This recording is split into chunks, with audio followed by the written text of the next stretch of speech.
Today we're going to talk about 5 simple ways to invest in real estate while on active duty and one difficult one that might be worth your time. Welcome to Dave drinking cold coffee in the morning because I didn't finish it yesterday and I'm too cheap to make more. Probably too lazy is more realistic, but check it out. Today we're going to talk about 5 different ways that you can invest in real estate while on active duty that are really simple, like genuinely the easy ways to do this. And then we're going to talk about the way that I and many of you choose to do it, which is the difficult way, but also can be worthwhile, so that you can kind of see some different options. So weighing in at number 5, and yes, I'm going to just keep checking my notes for bullets because I bulletized this video, so you can deal with it. Number 5 is private money lending. I'm going to do the selfish, shameless plug by using myself as an example here. Let's say you had $200,000 laying around, or $100,000, or maybe even $50,000, whatever. Well, for the sake of this video, let's say $200,000. And you were like, I don't know what to do with this. I don't know how to invest in real estate. Well, you could lend it to somebody like me to do a flip on a rehab, and you would essentially be operating as the bank. Prime example, buddy of mine lends me $164,000 for 2 properties, right? So he lends the money for the purchase and the renovation. In return, we pay 1 point, which is 1% of the loan right up front, so $1,640, 1% of the loan, and 10% interest. Now, in this case, with this particular lender, we have a good relationship. What we do and what we prefer to do is pay that back at the end of the loan. So instead of paying, because like think about it, if you send me $100,000 and I then send you $1,000 back, like why not just send me $99,000? Ta-da! So if we're using that for the renovation budget, we want to be able to use it. And then at the end, when we sell the house or refinance, pay them back. So in this scenario, this individual is going to get $1,640 plus the interest, which is $16,400 a year divided by 12, which is math in public. So if it's 164,000, divided by 10, so that's 10%. Divided by 12, so 16,400 divided by 12, $1,366 a month. So to do this math for you, if that person lent us that money and it took us exactly 3 months to get him his money back, so we do that 3 months plus the original 1640. So he lends me $164,000. He will make $5,740 in interest and points, and he did nothing. He wired the money, waited 3 months, got the money back. Right. So that is a very possible way to invest in real estate that's super simple as long as you have money saved up. However, you're not getting the equity, you're not getting a whole lot of the experience. You can, depending, right? If you're a private money lender, like some of my private lenders have actually gone on to join coaching groups that I'm in and start doing this themselves. So I'm definitely willing to sit down and talk and whatever, but that's one way to very simply invest in real estate, right? I'm not going to dig super far into that because I don't want this to turn into like a sales pitch, right? It's just an opportunity. If you have money and you don't have time, then you can loan money and people will pay you back. Ta-da! It's called note investing, private lending, whatever. Number 4, partnering with other investors or another investor. I've done this on several occasions, right? Now, generally, I'm the guy in the market that people are partnering with, but for example, me and my roommate in California both bought some properties out here when I was in California. We bought properties in Missouri.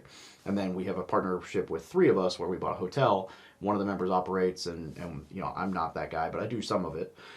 And so partnering. So in essence, what that would look like is if you're in a market that you don't really care to invest in, you find a market with people that you do care to invest in, and then maybe they're the boots on the ground so that you're like money and knowledge, but you're not having to spend as much time because you're active duty and don't necessarily have that time, right? So you're partnering with other investors, right, with the things that you can't provide, which for active duty is often time, and then they have the time, whatever. You can also hire for that, but that gets a little bit more complicated. So partnering with people who are already doing it, or partnering and at least making it easier for you and yourself because you're both taking things down. Number 3 is buy from turnkey companies. I'm not going to dig super far into this. A turnkey company is basically a house flipper that instead of going to sell to the open market, hands the product to you, and then they manage it for you and place tenants or whatever, or maybe they have that already done, or maybe not. But you're basically going and paying maybe not full market value, but closer to market value because somebody already bought it at a discount, renovated it, and then they're passing it on. So you can essentially buy a property and set it and forget it, right? It's like completely automated. They're in the business of making this very easy for you. Now, that's simple. The returns aren't always as great. It really depends. On the company, for one. For example, shout out to Storehouse Ventures or Storehouse 310 Ventures.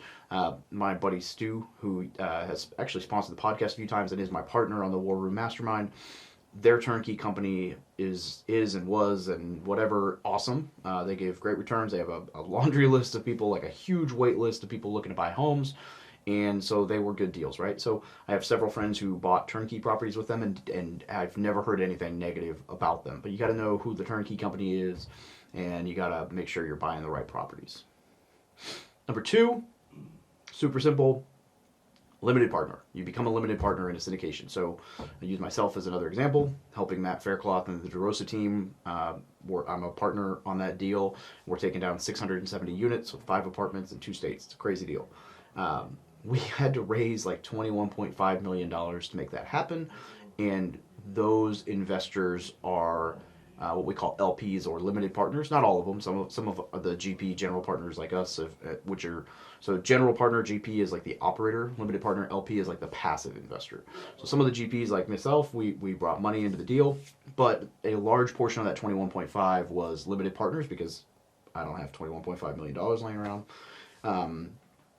And that's because this is a $67 million purchase, right? So it's or 59.5 and then renovation budget, stuff like that. So anyway, so these investors are going to earn a return passively, like solid mailbox money coming in month after month, quarter after quarter, as they get a preferred return, in this case 7% for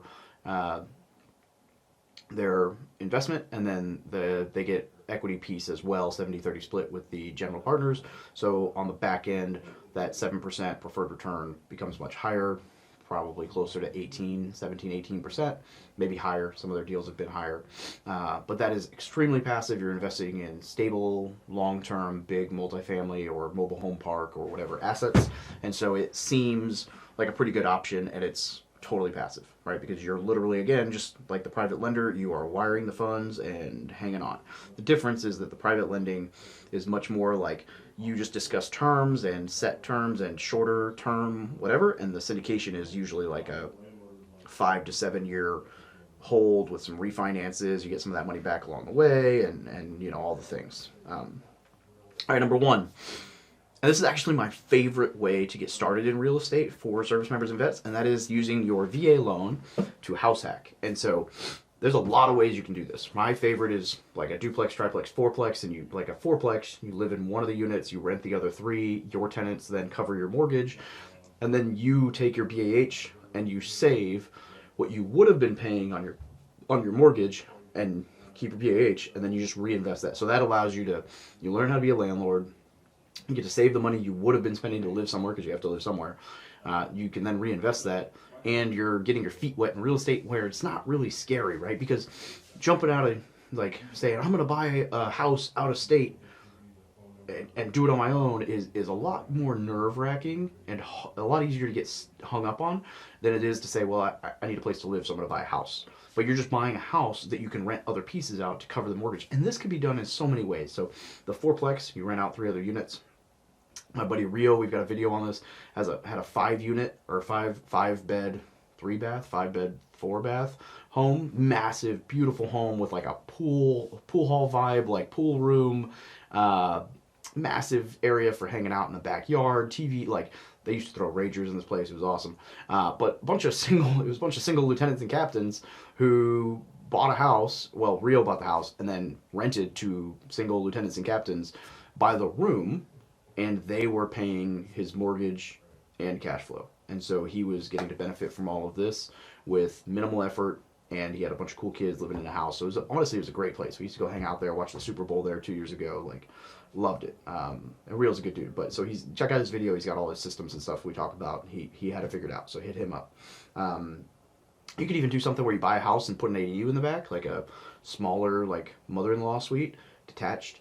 And you could live in the ADU or you could live in the house, and either way. So the whole premise here is you use your VA loan, zero down, to buy an asset where you're not going to have to pay all the mortgage, so you can save money. You're learning how to be a landlord. You're getting that depreciation. You're getting that appreciation. You're paying down the mortgage. You're getting cash flow. And then when you move out, it'll cash flow more.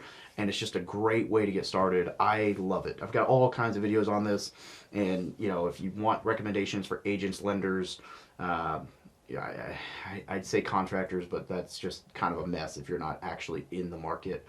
But professionals in your area, let me know. I can introduce you to people. And really the agent lender that I could recommend or introduce you to will probably have contractors and property managers and insurance and taxes and all the people that you would want if they're good, which most of them are, because I wouldn't recommend someone that I don't think is at least decent.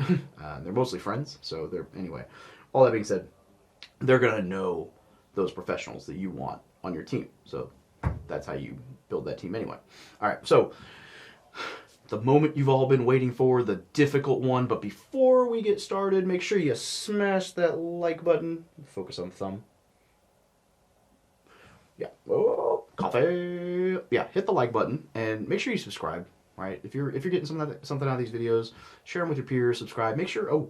Actually, the most valuable thing you can do for you is join our Facebook group. So from facebook.com/groups/military millionaire, or just type in From Military Millionaire. We've got over 40,000 members in there, growing very quickly, and they're all awesome. So you're missing out. So yeah, there's that.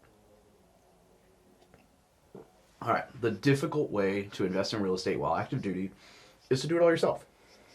Whether that's in your market, where you're actually like marketing and chasing deals and flipping houses and managing your own, like whatever, or in a different market, right? Like we all talk about long distance real estate investing. I did it for 3-4 years. I built a 100-unit portfolio, $4-5 million worth of mortgages, like all the things. It's not easy. It's going to take time. It's going to take discipline. It's going to take effort. It's going to take all these things. So I recommend that you surround yourself with people who are already doing that. Now, I say that not to deter you. The returns are there. I guarantee you that if you do it right, you will earn more money finding a house yourself, renovating it, and then refinancing and holding it forever than you will with a turnkey company. Most of the time, right? I can't say like every single instance. I also think that you'll do better if you buy your own, apartment, but not all of us have $21 million laying around, right? So, like, doing these things yourself can be phenomenal as far as your returns, but it's going to be a lot more difficult to do. It's going to take a lot more time. And if you're active duty, those are things that you just don't necessarily have. So you need to surround yourself with people who are doing this already. A prime example and a shameless plug, the War Room Real Estate Mastermind. We have a mastermind group right now with over 150 members. There are 8-figure guys in there, 7-figure guys in there, 6-figure guys in there, and novices. And we are not judging any of those levels. They all bring something to the table, 100%. We've got everything from an E3 to an 06, on active duty, off active duty, retired, veteran, whatever. But they're all service members and vets, and they're all in real estate. And so that community is just exploded. So if you want to check it out, hit me up. Happy to give you or you can go to FromMilitaryToMillionaire.com/mastermind-application. I'll put the link down below. I'm not saying you need to join that community, but I'm saying you need to surround yourself with people who are trying to go the direction that you're going. So a friend of mine, actually here, I'm going to read this, and I'm not going to tell you who it is, but this is a friend of mine from high school that I know who literally just yesterday, he and I were messaging. Where to go? I get a lot of messages. I know.